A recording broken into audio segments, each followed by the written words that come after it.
Mm-hmm. Okay, so this is part one of a two-part presentation that we're doing today. Thank you to everybody who has tuned in for this. Obviously, my name is, well, not obviously, but my name is Kirsten Yoder, as you can see by the caption below. I am with Benjamin Rose Institute on Aging. I have been in the field of social work and counseling for a little over 15 to 20 years, give or take. I've kind of worked a little over everything, done a little bit of everything, you name it. I've probably done it, seen it, worked in its various capacity. Currently at Benjamin Rose, I work with the Mental Health Day Treatment Group Therapy Program. I'm also part of the mental health case management. In addition to presenting, I also do assessments. And I guess whatever else is required, right? Many of us or all of us are sometimes a jack of all trades, whether we're at working at home, whether we work as a professional, whether we work as a caregiver, right? Where you sometimes serve in many, many capacities. So it is a pleasure to be here, and I'll turn it over to my colleague, Doug. Well, hello, good afternoon, everyone. My name is Doug Braun. I've been at Benjamin Rose for 30 years and learned a lot, and I've learned that there's always more to learn. I do a lot of counseling. I also do mental health case management plus assessments. And as Kirsten said, anything else as assigned. To be there. So very briefly, Benjamin Rose is a social service agency in the Cleveland area, and our focus is the aging and older adult. And I always chuckle at this definition because an older adult technically is anybody 60 and older, which I always chuckle because any of the adults that I know my parents would cringe at me for saying that, for one. And two, all the adults that I know are far from aging or older, right? That I would think of when I think of that. But technically, that's the definition that Department of Aging and goes with. So, and we offer an array of different services and programs. Behavioral health services is just one of them, which my colleague Doug and I are both a part of, which offers mental health case management, counseling, assessments. And that part of the presentations, we have our ESOP, which does a lot with housing and financial advisement. So that is wonderful. We have our Center for Research and Education, which, is advocating always for the rights in the communities. They do a lot of research on Alzheimer's, dementia, which has been really strong. We have our home delivered meals programs and our ROSE centers, which are our senior centers in the local communities as well. So we are, we reach out quite a bit, but we're always welcoming new partnerships and getting to know new people in the communities. And personally, I love presenting. So that just gives a little bit about us. If you have any questions, we're going to ask that you probably hold them to the end if you could, because we want to make sure we can be able to get through the information. If people want to drop questions in the chat too, I know some people use the chat function, which can be very, very helpful. This way we can catch them and we can try to address them as we go along, right? As Doug and I both, can kind of try to look at the chat. I can't promise, but at least for me, I can try. Well, and the chat also helps us from forgetting to answer the question. Exactly. Good point, right? So as I said, this is a part one of a part two, and I believe part two will come a little later in the month, towards the end of the month, if I'm not mistaken. Okay. So any questions before we begin? Well, I guess that turns it over. So as you can see, what is hoarding disorder? Today, we're just going to give a general introduction, right? A general overview of what is this thing called hoarding, right? I don't know anybody's or each and everybody's experiences with hoarding in particular, or this particular type of, situation. There is a wide range. Most people, I don't know about you, Doug, but most people, when this comes up, they think of the Hoarders show, right? That I believe is on, I forget which channel it is that it's on. And that's one show I never watch. I can't watch it. They see where they, you see these houses and, they bring in this whole team of people. And yes, that show, sometimes I do smile and chuckle at just, because sometimes it's a TV show, right? It's a reality show, but it is a reality that many people do face and many people are working through, and many families are helping their loved ones through, older adults through, or anybody really, can be a hoarder. It doesn't just have to be someone who is in the aging population, right? We we know that. Doug and I have both worked extensively with hoarders. Doug in particular has a little more on, I would say, trench work or on the ground work with it. So we might share with our clients' permission and consent, of course. We might share some of those experiences that we've been able to have. And we do have pictures towards the end, again, shared with permission and consent, right? Of actually some of the houses we have gone into as part of our program. So you ready, Doug? We start them off? Well, No. let's go ahead. Okay. So, okay. So this is just a general overview. Technically, hoarding disorder is a tendency to hold on to large amounts of material items. And normally what we find is these items come to mean something to the person or the individual, which can make them very hard for that person or individual to let them go. And this is different than collecting. Collecting is more organized and intentional, where hoarding is seen as more disruptive. It really has taken over the person's functioning, it's taken over their house, their apartment, their condominium. It's basically taken over them. Again, where collecting, it's more organized. It's purposeful, it's intentional. Hoarding, unfortunately, is, again, as you can see, it disrupts more. Around 2.6% of the population meets the criteria for a hoarding disorder, technically. So it is growing more and more, and it is becoming more and more known. So characteristics of hoarding, right? Because again, it's a broad category. And what we're finding is, one, some people, it depends on who you ask, right? If somebody were to come into my house and see a room in my house that is like filled with items that I just don't know what to do with yet, there's some walking space. Technically, they could consider that room hoarded, right? I just consider it a room where I have a ton of stuff I haven't yet figured out what to do with as I've been cleaning out my house. So the definition, I think, can range really on someone's perspective, which can be a challenge as you're talking to someone, right? Because it's really looking at where they're at and how they perceive. So technically, hoarding is part of what we call an obsessive compulsive, meaning you have an obsession or a focus on the stuff and then a need to keep it or collect it, which makes it hard to let go. And the only time it is really diagnosed is if it's causing significant distress and if it's not better explained for something else going on in the person's life, such as holding on to items because of grief, depression, maybe moving, if they're moving into a different living environment, such as maybe an assisted living, and the family members are helping organize the house. Common examples of stuff could be hoarded are newspapers, books, clothes, cleaning supplies, food, junk mail, and yes, animals. Doug, have you ever Yes. seen the animal aspect? Well, yes, I have. um, I had one lady early on in my career, about 30 years ago. She loved her cats, and she actually felt sorry for the cats in the neighborhood that she would see, and she would feed them, and eventually she'd let them in her house. And she had about 12 cats. At that time, I didn't really understand the nature of hoarding, and I wasn't patient the way that we need to be. I was more focused on, what do we need to do? What do you want? Well, let's go ahead and do it. But at that time, I had no idea about the meaning of hoarding and how difficult it was for someone. So that person, I was not a good match for them, and I didn't do a very good social work job with them because I didn't know about hoarding. Now, I had a lady, actually a gentleman, he had 50 cats, and they were, of course, in and out of the house. And in the summertime, he had the screen door.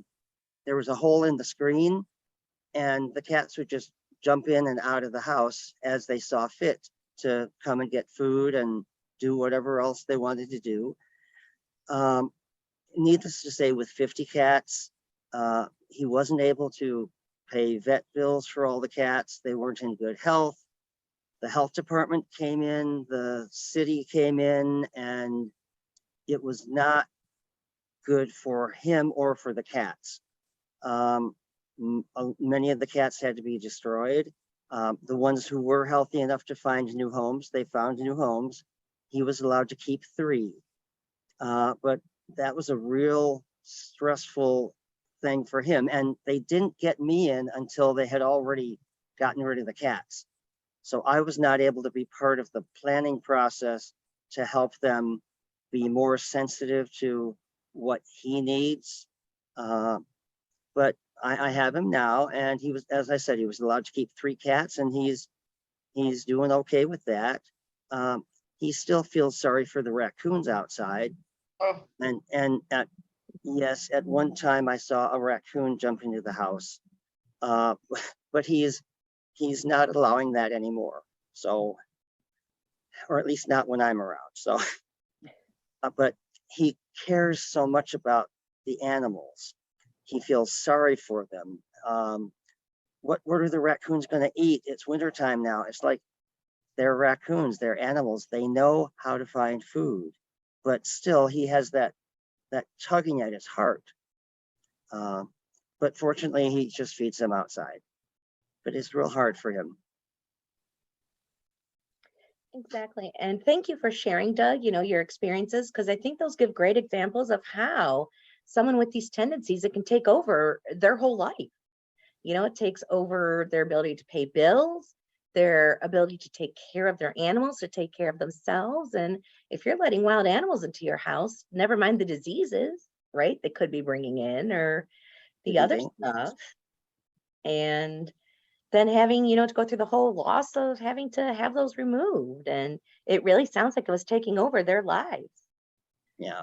When it came over to it, I went into a house who had boxes stacked from floor to ceiling, every which way. You couldn't even walk. And unfortunately, one of her boxes fell on her and she was trapped for 2 or 3 days. And the EMS had to break her windows and scale through it in order to get into the house. And thankfully, they saved her because she had water and food that was also on the floor as part of her hoarding, because she didn't put anything away. But she was able to do it. But again, that just goes to show, how thankfully, a neighbor, a well-meaning neighbor, thought to knock on the door. But now those are some very severe cases, that Doug and I are sharing. Not everybody, is at that level, but it can, if it's not recognized, get to a level. And a lot of times the cases we have with hoarding issues don't come from the person themselves. They don't often say, I have a problem, please help me. They come from the health department, they come from the city, the mayor's office, they come from the senior center. And I have a couple that have come from landlords saying, if they don't get this taken care of, they're going to be evicted. Now, you can't fault people for having items, but a person can be evicted for safety reasons. And yeah, you can't just evict because someone's a hoarder. But many people have blocked access to the windows. They have very tiny paths, which are hazardous. One person had boxes, as Kirsten said, stacked from floor to ceiling. And the apartment manager was worried that if there were ever a fire, well, first of all, she wouldn't be able to get out. And second of all, there would be so much stuff there that it would just go up in flames and really seriously endanger anybody around her. So the asks for help usually come from others. Exactly, which can make, treatment, a little more harder because, many people are like, I don't see a problem with it. I don't want treatment. There's nothing wrong. This is just stuff. I'm holding on to the stuff. So, it's kind of it's a balancing act. And I think, Doug, you would agree, it's a balancing act, whether you're a professional going in or whether you're just a family member going in, or a friend or a caring neighbor. You're still gonna, you still want to be very cautious of how you present, because hoarding has a stigma. Unfortunately, there's a lot of stigma still with a lot of stuff that goes on. So you want to be very careful about stigma as well when we're, working with this population. And it's important to help the landlords understand this has taken years to occur. It's not going to be fixed in 3 days or 3 weeks or even 3 months. And a lot of times they'll just want to have us do a clean out, which actually happens to one of my folks because her landlord forced it on her. That's a very stressful event for anybody. And there's been research that people who have that are more at risk for heart attacks and depression. So it's important to try to work with landlords and other people in power to help them be patient and know this is not going to be solved in 3 months. And one of the worst things you could do is probably go in and just clear out somebody's stuff, or go in and start throwing away stuff for them because of the reasons. Because as you can see on our next slide, typically people who have these characteristics feel safer with things than with people. So some of these things have come to mean safety to them, right? Security and safety. Urges to save, they have difficulties discarding. There's this excessive acquisition, indecisiveness.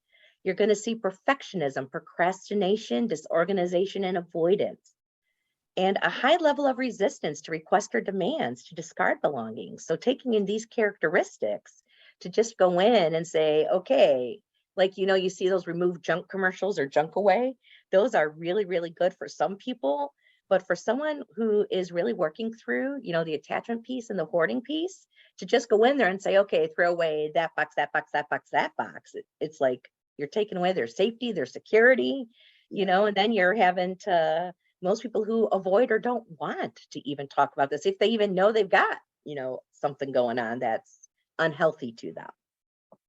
So that's why, again, if you can work with professionals, people in power, as Doug had said, right? And really understanding that there's a lot more involved than just someone holding on to the stuff. It's really a process. But sometimes if it's affecting their health physically, sometimes you can try to be as patient as you can, but sometimes action is required. There's just no way around that. If it's pertaining to life or death matters, or to the point where they are at a safety risk, such as the lady who had the boxes fall on her. Okay, so C. Ayers, it's Catherine Ayers. She's one of the more prominent research people in this area. Basically, the onset of hoarding systems, believe it or not, they normally thought originally it started in midlife, right? But what they have really found is that it can start in childhood or adolescence. I do not know why I am getting an echo all of a sudden. Okay, that's a little better maybe. And that actually hoarding severity increases as each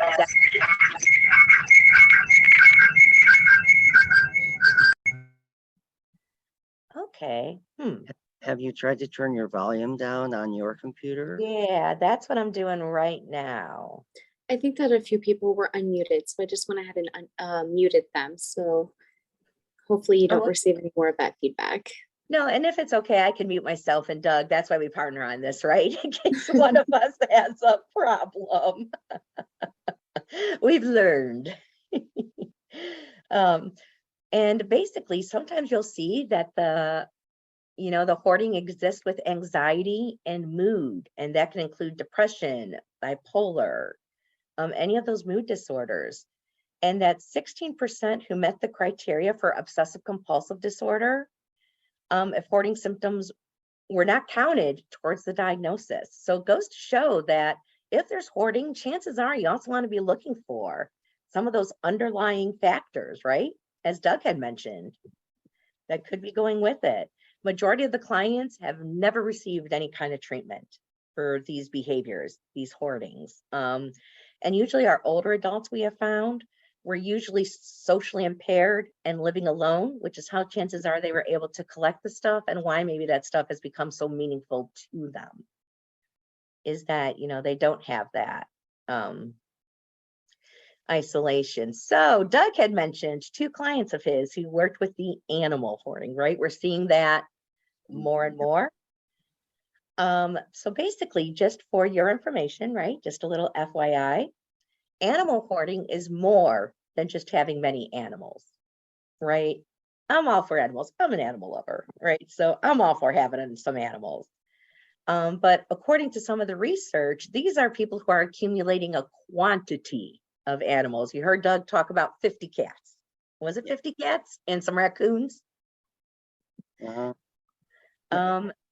Go ahead, Doug. Mhm. Well, and I asked him how this happened that he came across 50 cats, and he said, well, about 5 years ago, I got 2 cats, and those 2 cats begat cats, and the cats begat cats, and the neighbors cavorted, and they all had cats together.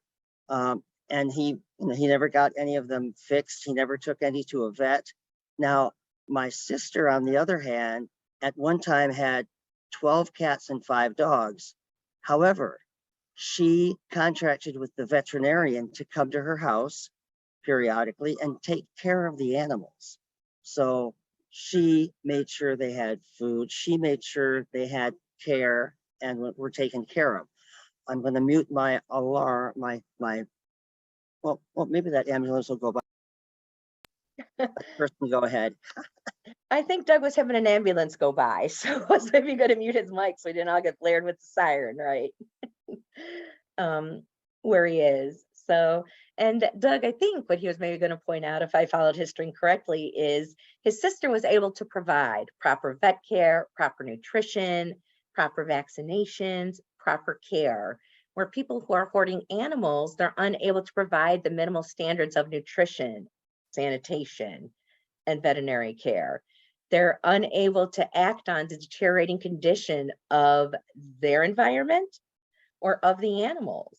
You can severe overcrowding, extremely unsanitary conditions. I walked into a house, the woman had a lot of cats.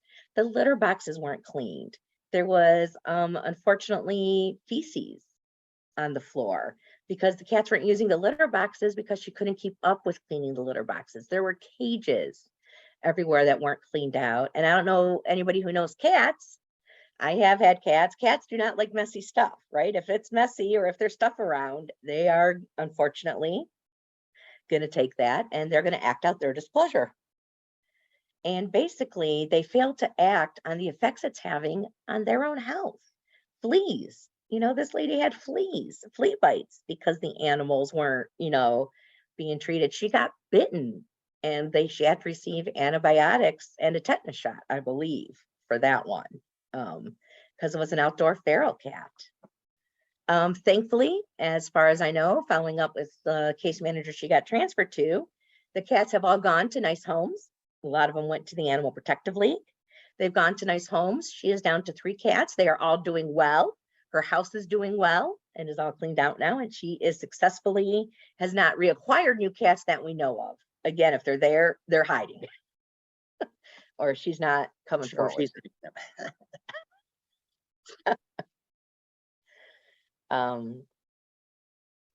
So as you can see, just breaking it down again, where you can see failure, is to provide minimal standards of sanitation for the animals. There's the inability to recognize the effects of this failure on the welfare of the animals, members of the household, and the environment. You have that obsessive component because they attempt to maintain the collection despite all this evidence to the contrary. And then there's a denial or the minimization. It's not that bad. I don't have that many animals. No, they really are being taken care of. I don't see why the APL and the county are concerned and why they keep harassing me. Why are they tormenting me? This isn't a problem. I'm just feeding the animals. I might have 50 deer coming along, 10 cats, 3 dogs, and some other, but I'm just feeding the animals. What are they going to do in the winter without anything to eat? Like Doug had said, right? Right. But unfortunately, if someone's feeding all the animals, that can cause a nuisance to the neighbors. And then neighbors unfortunately could complain to homeowners associations or the city, and then there you go.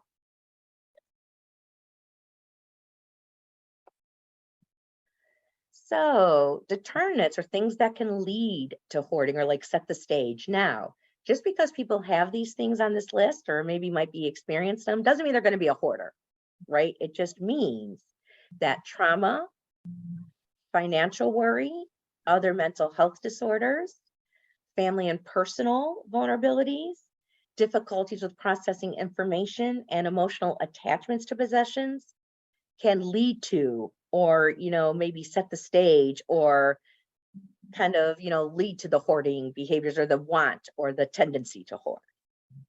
But I have depression, I'm not a hoarder, right? So just because I have depression doesn't mean I'm a hoarder. Go ahead, Doug. Well, I have some depression, and I'm not really a hoarder. Well, my computer room is a 5 on the scale of 1 to 10, but the rest of the house is pretty good. But and that's it. Different people's situations are different. My Mhm. kitchen is perfect. My dining room is okay. And but the extra room is awful. My sunroom is pretty decent. So it's, am I really a hoarder? Well, I can't really use the computer room as a room. So I guess someone could argue that that is a hoarding situation. But for me, there's no safety issue. Mhm. So, yeah, and I actually did a training with some police officers this morning, and I said, I don't care how much stuff a person has regarding hoarding. What I care about is the safety issues. And, Correct. and one of my clients, when I first met her, she showed me around the house. I mean, there were pathways. She did clean off a chair for me to sit at, which I thought was very nice. And she showed me the kitchen, and in the kitchen, she had a little space cleared for her toaster oven. But right next to the toaster oven was a stack of newspapers. And I said, this is a safety risk. We have to find a place for these papers. We can throw them out or we can put them on a stack over here. What do you think we should do with them? She didn't want to throw them out, so we found a place on another stack, but that got them away from the toaster oven. So when I saw this, the immediate safety risk, I took care of it immediately. I couldn't let that go. And I think, Doug, those are great, things to remember. It's not necessarily, yes, the amount of stuff is concerning and that is something you do want to consider, but you want to look at the safety first, because I have a room too, Doug, as I said in the beginning, right? I have that room. It's the room that I say I'll always get to. Another weekend passes, 3 months pass. That room still has stuff in it, but that doesn't affect the daily functioning. It's not a safety issue. It's not a health risk. And all the rest of the rooms in the house, the usable rooms that we use every day, are clean, and they're very appropriate, so that if fire or safety were needed to come in, they would access and have no trouble, because I have an 8-year-old, so they'd be able to get in very fine everywhere else. Right. And with the determinants of hoarding, trauma really is a very prominent determinant. When a person is when kids are around scary things, they want to feel safe. Correct. And they can learn that people are not safe and things are. And then also financial worry. I had a client who grew up very poor. In her home, there were like 5 kids, and she got the hand-me-downs from the neighbor next door after they were handed down from her sisters to her. And she said, when I am an adult, I am gonna get a job and I'm gonna have everything I want. And she did. And I thought, boy, she could make a killing in a yard sale. But the financial worry was a problem for her. She had a combination of depression as well, because most of her family, she had a rocky relationship with but the one sister that she really got along with and was understood by, he died.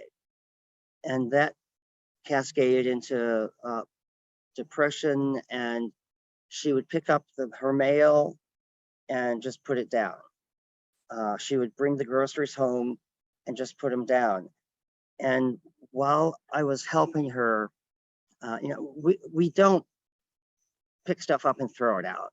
That's not our job. Our job is to help the client understand why they're doing this and to help them find ways to get around the worry, the stress, the difficulty, and get rid of things as appropriate. Now, no matter what I did, she wanted to keep all the newspapers because of various reasons. And I said, okay, what could we start with?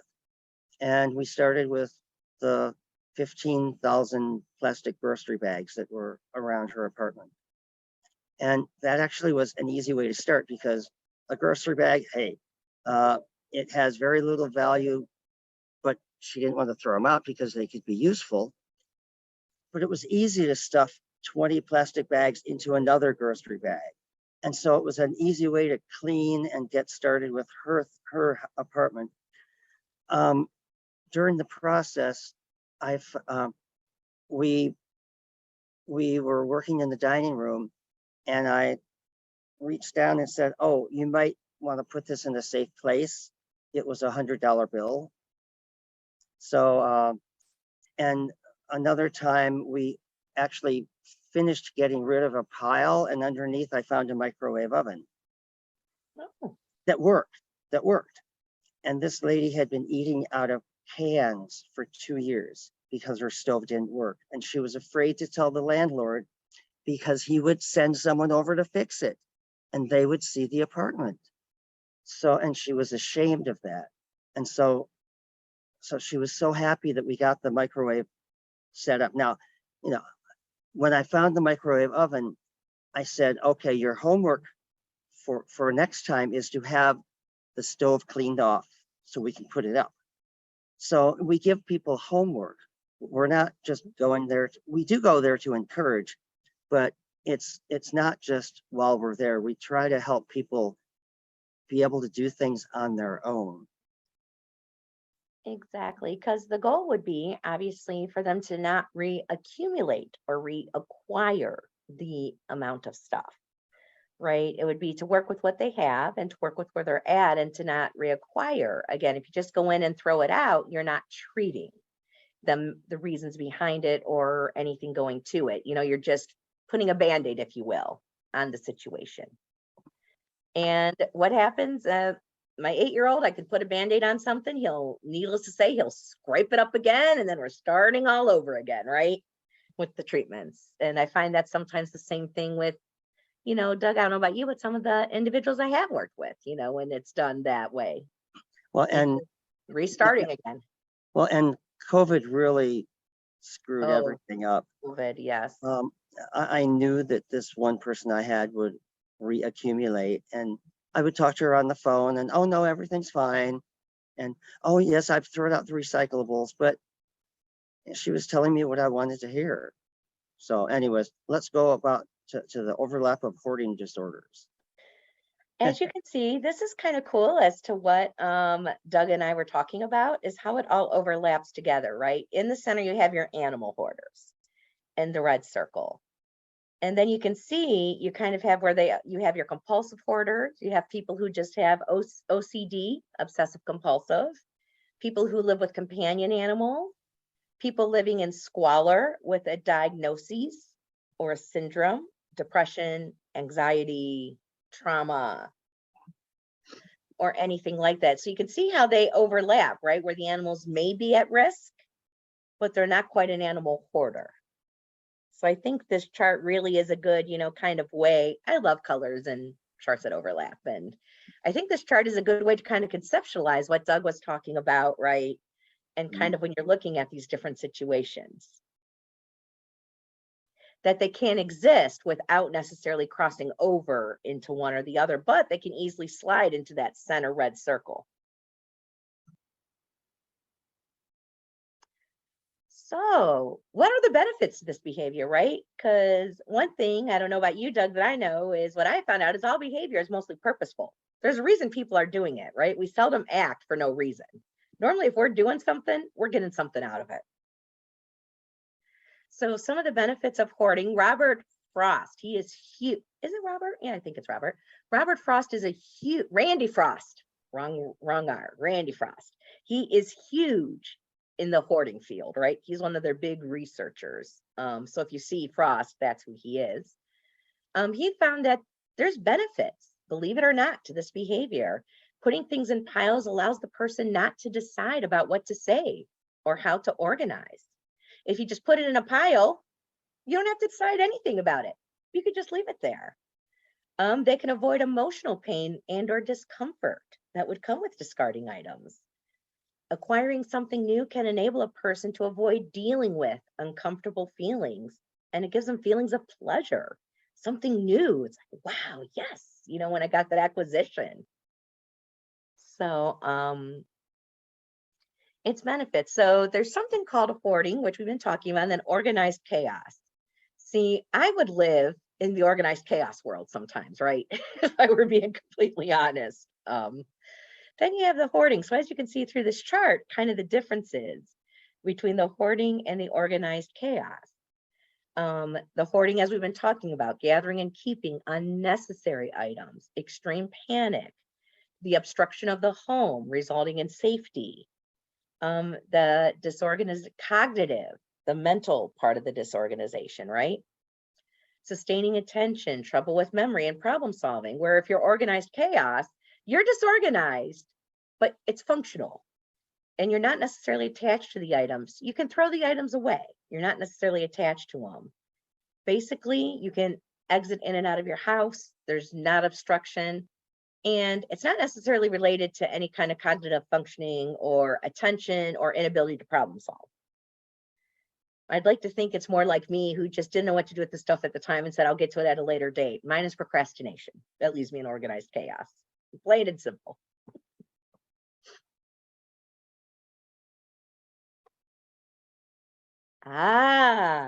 Here's this is a home we have actually gone into.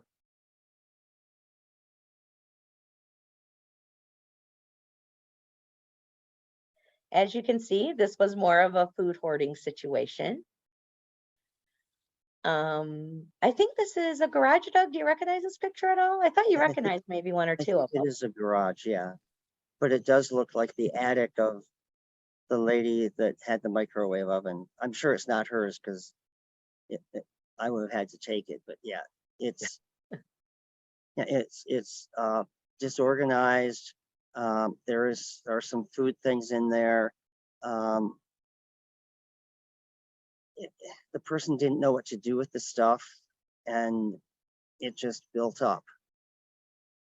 Mm-hmm. And as you can see, think of trying to clean this up. This would be very overwhelming to somebody. And actually it could be really hard. One thing that I've kind of learned how to do is what I call a poker face. Is appearing calm on the outside. And on the inside, I want to be like, oh my God. But really, right? It's remaining calm and kind of a poker face, or like a duck on a pond. The ducks are floating so calmly and serenely, but underneath they're really paddling really hard, right? To kind of stay calm. So same thing. And here's another image.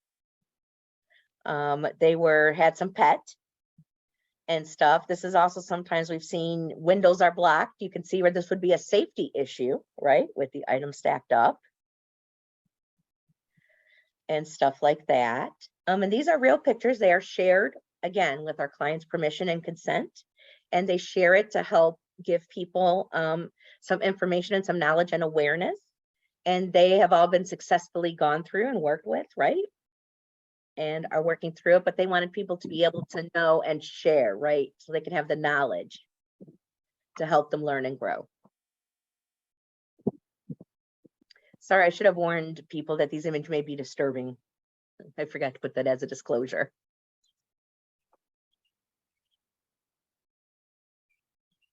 This, I think, was one of my clients' houses that I went into. Again, obviously the health concern there, how much of that was expired, spoiled, moldy? I didn't even want to think of the bugs.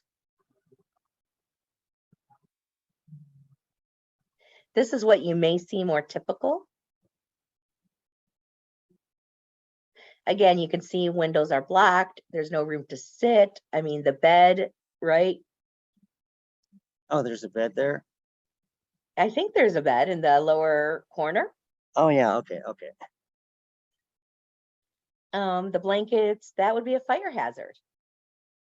My first concern would be, heaven forbid, something would catch on fire. What if there was a fire in an adjoining apartment? That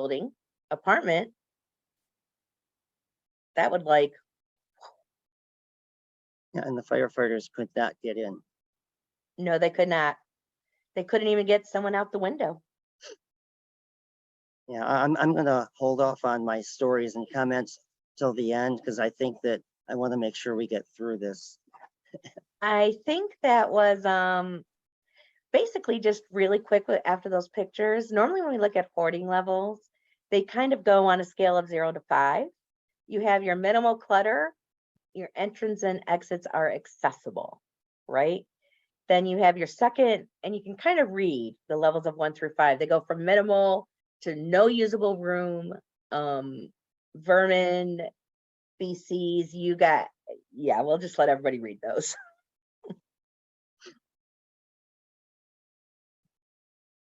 And there are a couple different scales that people use. Correct. You know, there's a number of them around, and what you should do is figure out which scale is good for you guys, which is most useful. And normally the scales are used more by the professionals, but you don't need necessarily a professional or a scale to walk into a home and just know what you're seeing, right? What your instinct is telling you. Okay, obviously some of the health risks, that we're facing are self-neglect. These, people they're living in unsanitary conditions. Chances are they're not going to their doctor's appointments. They might not have a healthy diet and exercise. The hygiene, they're having rodents or bugs in their homes. That can lead to sleep apnea, arthritis, anemia. Whoops. So what can we do, right? And then this will kind of, we'll begin wrapping up because now we're going to get into part 2 a little bit, but this will kind of set the stage, right? For part 2, what can you do? There are teams in the community. I know the Community Partnership on Aging is working with the various cities and doing a lot on their end and have a lot of resources. Work as part of a team. If you're concerned about a family member, a neighbor, or a loved one, reach out, ask for help, right? There's teams and resources. Understand that a person who has these tendencies, it's going to be long-term, as Doug said, right? It's not something that's going to be fixed in a couple days or even a couple months or even a couple years, depending on how long. And even if it is fixed, the person is still going to need support. Listen without judgment. Again, that poker face, right? There's something called CBT, cognitive behavioral therapy, or skill building. That's more of what a therapist or a social worker might do. If you can have real consequences, sometimes my clients had to have a real consequence of housing court and eviction become involved, or the threat of eviction, getting that letter served by a police officer before they really learned that, okay, this landlord's serious. He's not just saying anything anymore. And always, be prepared. As I said, Community Partnership on Aging, Department of Aging, Rest and Reserve Area on Aging, right? All of them. Benjamin Rose Institute on Aging. Heck, I'll throw our hat in the ring. Notice I named us last. Recognized all the other great agencies, right? And organizations that are out there. What doesn't work? Going at it alone. Expecting a one-time clean out will solve the problem. Being dramatic, criticizing, nagging, a total clean out, again, unless there is a huge health or safety risk. Just showing up, surprise, or cleaning the house out when the person's gone, such as on vacation or in a rehab stay facility. exaggerating the consequences. You're going to go to jail. They're going to take your house away when that's maybe not yet. And treating only the symptoms, not really looking at the what and the whys of what's really going on. And if you are helping somebody to go through things, well, I'll basically pick something up and say, what about this? And we'll talk about what about this?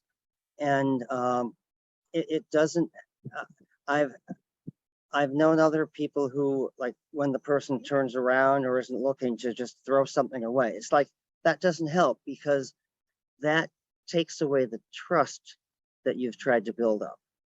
If you do that, then they will not trust you, they will not like you, they will not listen to you, and you might as well just say sayonara right there, because they have to know that they can trust you. I have one lady, I've been working with her for about a year and a half, well, maybe 2 years, and she had to go in the kitchen and do some stuff. And I said, I'll wait till you come back. And she said, no, I trust you to throw away what's not useful. And she came back in, and when she was done, and I said, I threw away some of these things, and she said, that's fine, because I had the trust. So that's really important. Okay, very good. So this is the part where, as you can see, part 2 coming in June. Well, it's coming at the end of June, right? June 30th, I believe. So we will open the floor to any questions. As Doug said, him and I, we do have additional stories or, stuff we can share. We each have various experiences, but I would really love to hear the insight of our participants. Doug, what do you think? If they have any questions, or we do have something in the chat too that I pulled up. Yeah, that's what I was going to go to. Yeah, you can go Hi, ahead. this is Nancy. I'm one of the social workers with Community Partnership on Aging. We don't actually have any resources. We're kind of working with the city fire departments in an attempt to, we're looking for funding to at least make situations safe for residents. But I'm more wondering, because I have looked in the past and I've referred a lot of people to you. I haven't been able to find a lot of local therapists who provide counseling around specifically hoarding disorder. So I'm wondering if you have a list, and if you have, how do people get access to your counseling program? How much does it cost? Does insurance cover it? All those questions. Well, I can speak to a little of that. There are several of us who've been trained in hoarding issues and how to use the cognitive behavioral techniques with the hoarding. There's another agency, and I'll think of Signature Health, I think, has also Correct. have had training. So if you can't get us, ask them, because we have had training. I don't know as there are any other agencies that have had specific training. Not to my knowledge. There is the Hoarding Connection of Cuyahoga County. It is a website.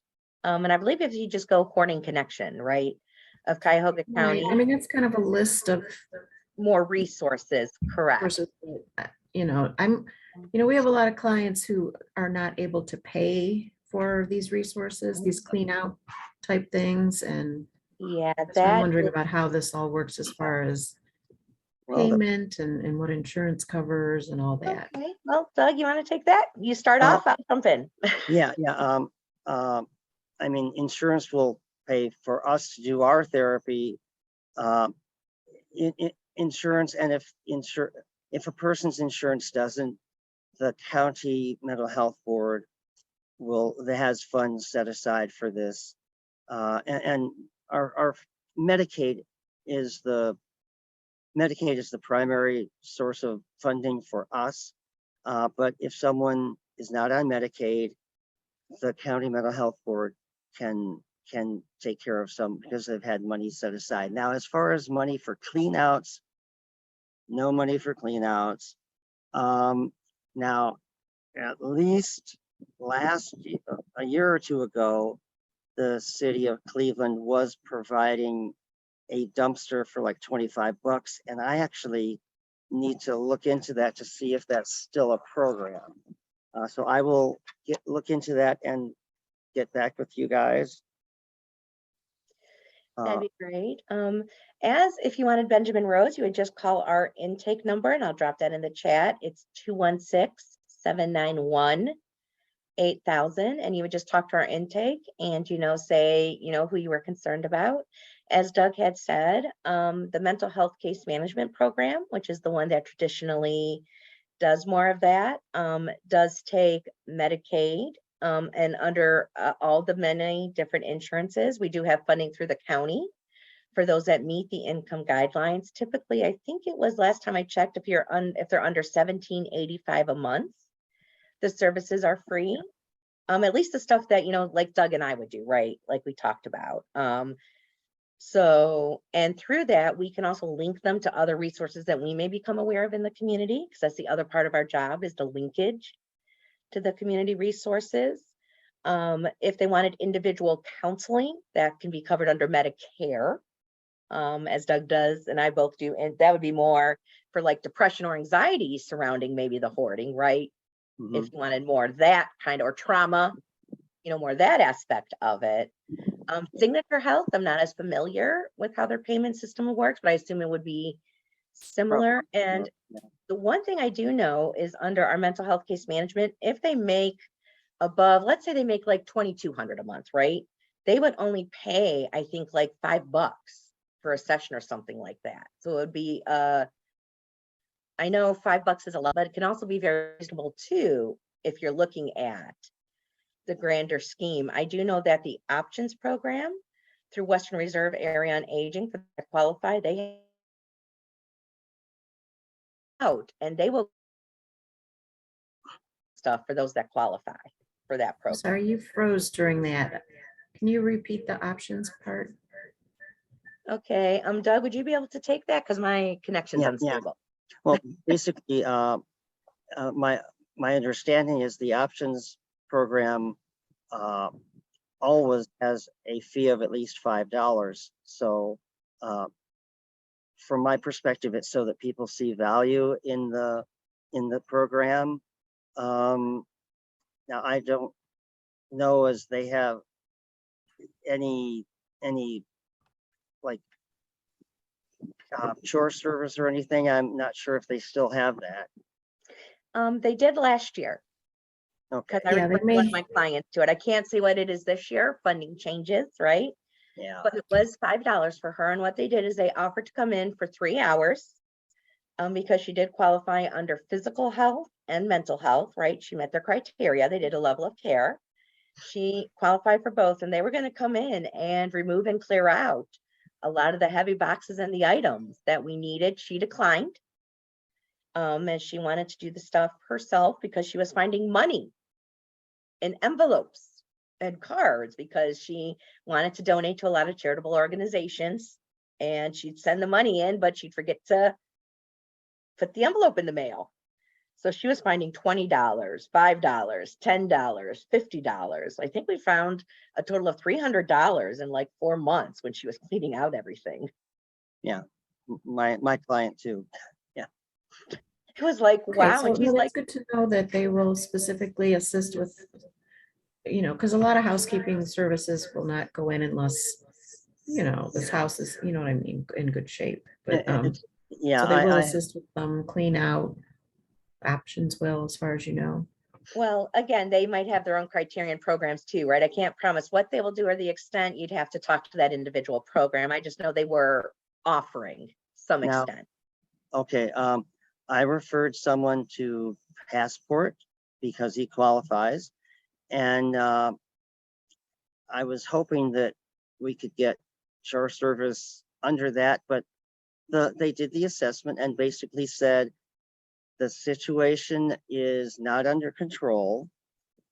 First, it has to be under control, and then we will come in and help maintain that. And I mean, it made sense to me. I mean, it didn't make I was hoping my life would be made easier, but hey, reality is reality. And so I've worked with this client. He's actually working pretty good with resources. He and his wife do have enough money to hire people periodically. He's identified that clothing is a problem because it's dirty and just piles up because his wife is physically not able to go to the laundry room. So when we get an aide in there, that will help. But right now, he's able to send clothes out to a cleaning service, which is lucky. Who can do that? Very few people.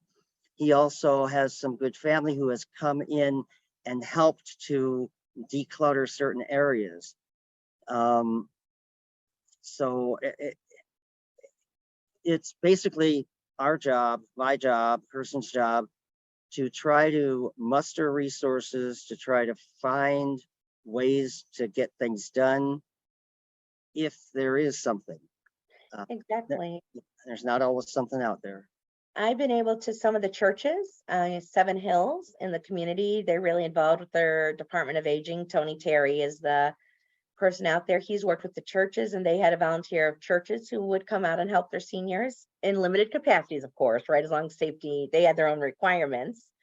I know that the Eagle Scouts in that community were willing to help out to a limited extent.